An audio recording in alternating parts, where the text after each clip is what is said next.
계속 우리가 살펴보는 말씀의 큰 주제는 제자도입니다. 제자도. 그래서 제자도의 큰 주제 가운데 우리가 첫 번째 살펴봤던 주제는 뭐냐면 우리는 제자도라는 것은 부름받은 존재다. 기억나시죠? 부름받은 존재. 두 번째 큰 주제는 권능받은 존재다. 제자도를 또 그렇고 우리도 마찬가지고 권능받은 존재다. 큰 주제 세 번째, 이제 오늘부터 살펴볼 것은 뭐냐면 은혜 받은 존재다라는 것입니다. 은혜 받은 존재. 제자들이란 또 그리스도인들이란 온통 하나님의 은혜로 사는 존재들이다라는 것입니다. 그래서 첫 번째로 우리가 생각해 볼 것은 뭐냐면 은혜로 사는 존재라는 것은 뭐냐면 거저 받았으니까 거저 주는 존재다라는 거예요. 우리가 거저 주는 존재들이 되어야 된다라는 것입니다. 값없이 베푸는 존재들이 우리들이라는 거예요. 그래서 오늘 마가복음 6장 7절에 보시면 12제자를 부르사 둘씩 보내시며 더러운 귀신을 제하는 권능을 주시고, 여기 보면 제자들에게 권능을 주셨다라고 나오죠. 그러니까 제자들이 원래 능력을 가지고 있었던 것이 아니라 받은 존재였다라는 것이 우리가 지난 시간까지 살펴봤던 내용입니다. 이거를 조금 더 이제 확장하면 오늘 마태복음 병행 구절을 통해서 거저 받았으니 거둬 주라라는 거죠. 주시고라는 단어를 굉장히 장황하게 느립니다. 주시고라는 거저 받았으니 거저 주라. 한 몇 자 정도 늘어났을까요? 세 번이 나왔습니다. 굉장히 더 이렇게 늘리죠. 늘려요. 근데 이것만 늘어나는 것이 아니에요. 금방 저희들이 읽었지만서도 마가복음에서는 뭔가 귀신을 쫓아내는 이걸로 끝나죠. 그런데 마태복음에는 뭔가가 더 많이 늘어나요. 왜 이렇게 늘어나는가?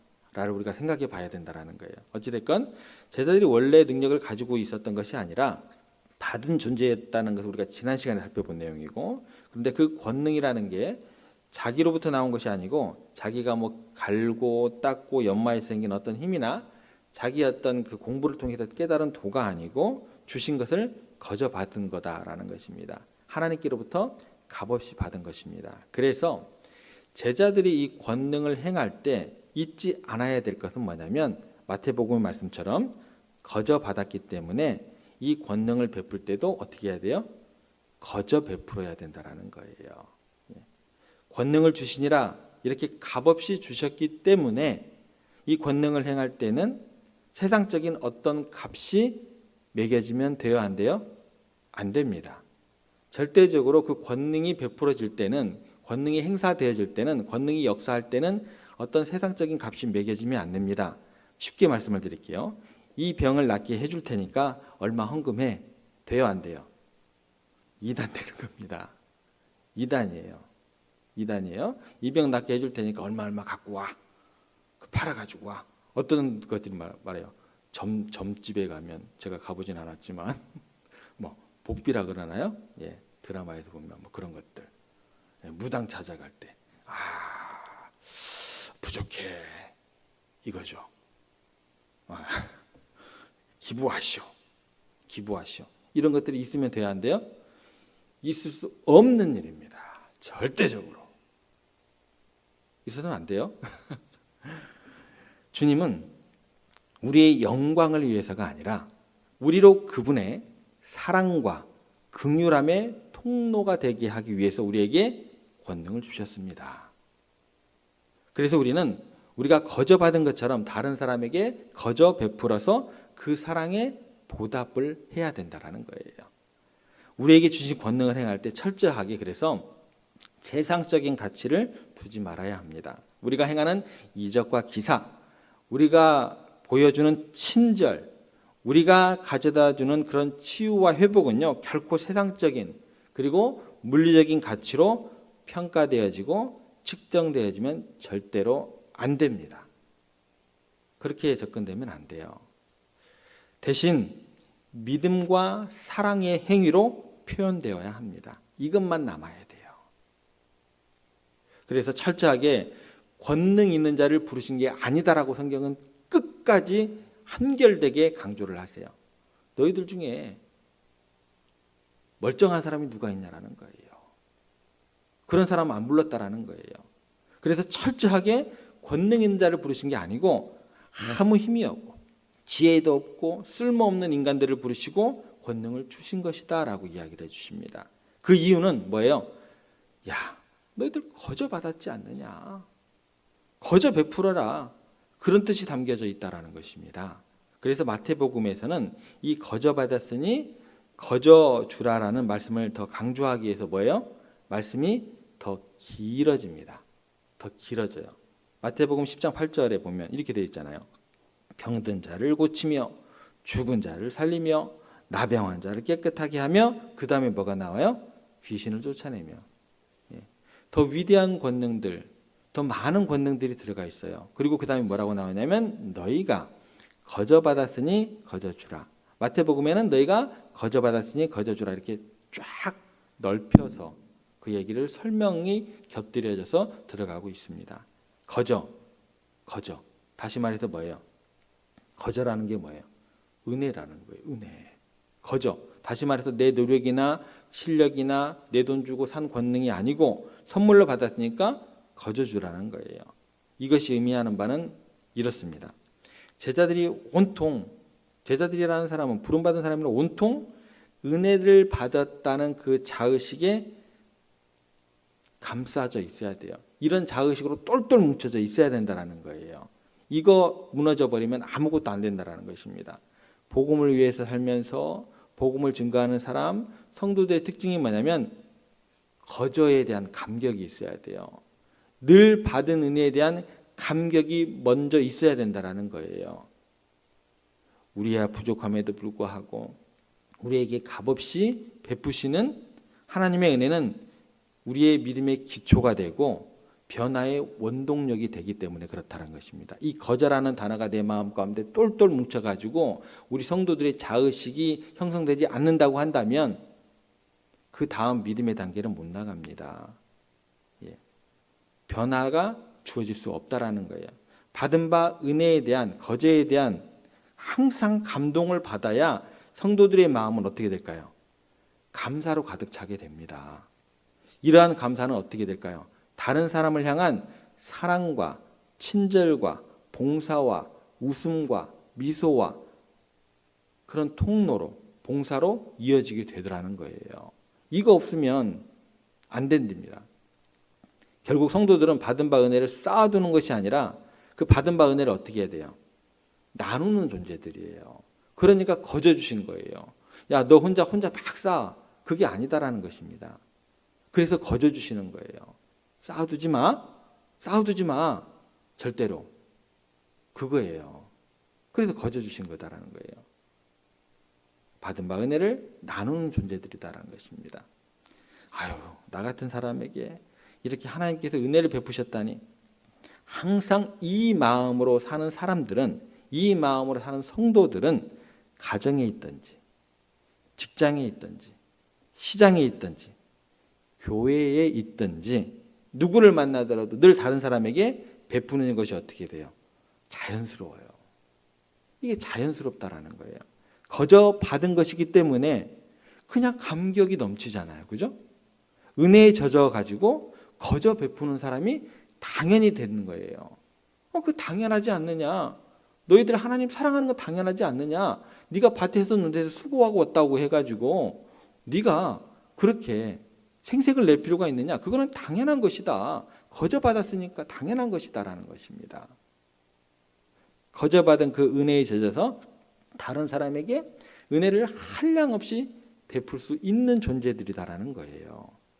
그래서 만약에 제가 용서를 크게 받으면 크게 받은 사람일수록 어떻게 될까요? 내가 용서를 크게 받았어요. 그 사람은요, 다른 사람을 용서하는 것도요, 그냥 거저 용서하는 거예요. 아유, 내가 하나님께 얼마나 큰 용서를 받았는데요. 당연히 용서해야죠.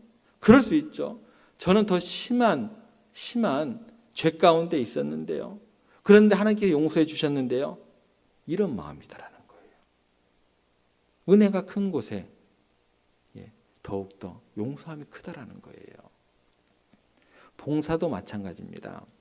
그동안 제가 어렸을 때부터 신앙생활하면서 받은 은혜가 얼마나 많은데요. 당연히 섬기고 봉사해야죠. 거저 받았으니까 거저 주라는 것은 이런 거예요. 거저 주는 것이 뭐예요? 마땅하다라는 거예요. 그래서 어떤 은사를 받아서 어떤 은사를 행하든지 어깨에 힘이 들어가면 안 됩니다. 어떤 은사를 받아서 어떤 은사를 행하든지 목소리가 커지면 더더욱 안 됩니다. 어떤 은사를 받아서 어떤 은사를 행하든지 내가 당신보다 더 뛰어나다는 생각을 하면 안 됩니다. 그 순간 뭐가 돼요? 베드로가 주는 그릇이 드시오 살아계신 하나님의 아들이다 고백하고 난 다음에 예수님께 들었던 그 혼남과 꾸중을 우리가 들을 수 있게 됩니다. 순간적으로 내가 어떤 것으로 섬기든지 하나님께 거저받은 것을 인정하고 그 감격으로 해야 된다는 거예요. 이래야 뭐가 돼요? 기쁨으로, 자원함으로 섬기게 되는 거예요. 여러분, 교회는요, 끌고 가서 우물가에까지 소를 끌고 갈 수는 있어요. 먹일 수는 있어요, 없어요? 없어요. 그건 교회의 작동 원리가 아니에요. 내가 여러분들 뭐 이거 왜 안 하십니까? 하셔야 됩니다. 이게 교회의 작동 원리가 아닙니다. 여러분은요, 하나님께 받은 바 은혜가 있기 때문에, 거저 받은 것이 있기 때문에 여러분들은 그렇게 감사함으로 그 가운데 기쁨으로 섬길 수 있는 부름받은 존재들이시다라는 거예요. 저도 마찬가지고요. 여러분 어떠세요? 하나님께 받은 게 많으십니까? 예. 받으신 은혜가 많으십니까? 예. 그러면 우리 가운데 겸손하게 물이 흐르듯이 당연하시 해야 된다는 거예요. 물이 흐르다가 갑자기 앞에 큰 바위가 있다고 야 비켜! 라고 가는 어떤 물 흐름을 멈추지는 않는 거잖아요. 그게 자연스럽다라는 거예요. 계속 그게 자연스러운 거예요. 그게 자연스러운 거예요. 하나님께서 내게 은혜를 한없이 막 부어주시니까 차고 넘쳐서 어떻게 돼요? 자연적으로 넘치니까 흘러가게 되어 있다라는 거예요. 그게 자연스러운 거다라는 것입니다. 그래서 마태복음 10장 8절에서 제자들이 받은 권능은 마가복음에서 나오는 귀신을 쫓아내며 말고도 뭐가 있어요? 다른 여러 가지 은사들을 더 덧붙입니다. 뭐 병든 자를 고치고 죽은 자를 살리고 나병한 자를 깨끗해 하며 그 다음에 귀신을 내쫓고 이렇게 된 겁니다. 마가복음에 없었던 거저 주신 은사들이 더 많이 열거가 돼요. 이것도 있고 이것도 있고 이것도 있고 이것도 있고 더 많이 열거가 돼요. 거저 많이 받았으니까 그 다음에 거저 주라는 내용이 마지막으로 이렇게 딱 포장을 하죠. 마지막 끝에서 무슨 얘기냐면 우리들이 권능을 더 많이 받으면 받을수록 우리들이 더 크고 위대한 권능을 받으면 받을수록 우리는 더욱 거저 받은 은혜에 대해서 잊지 않고 명심해라라는 거예요. 네가 받은 은사가 더 많냐 더 크냐 절대로 명심해라. 그거는 거저 받은 것이다라는 거예요. 그리고 우리는 은혜의 세계 속에서 살아가는 존재들을 명심해야 되고 온통 은혜로 거저 받았으니까 거저 주어야 함을 절대로 잊지 말고 명심해야 할 것이다 라는 가르침이 됩니다. 그래서 그리스도인들을 만나면 왠지 뭐가 느껴져야 돼요? 막 은혜가 느껴져야 돼요. 넉넉함이 느껴져야 돼요. 여러분들 가정에서 넉넉함이 느껴져야 돼요. 여러분들 딱 보면 은혜가 막 느껴져야 돼요. 은혜로운 사람으로 인식이 되어야 된다는 거예요. 그렇게 은혜를 끼치며 살아가는 우리가 되어야 한다는 것입니다. 우리 교회도 부르심을 받은 모든 존재들이 함께하는 곳이잖아요. 그래서 어떻게 돼요?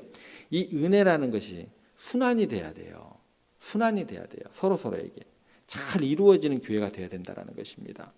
예수님께서 우리에게 보여주신 것처럼 우리는 서로 값없이 베풀고 또 값없이 받으면서 이러한 넉넉함이 우리 교회의 특징이 되기를 소망해 봅니다.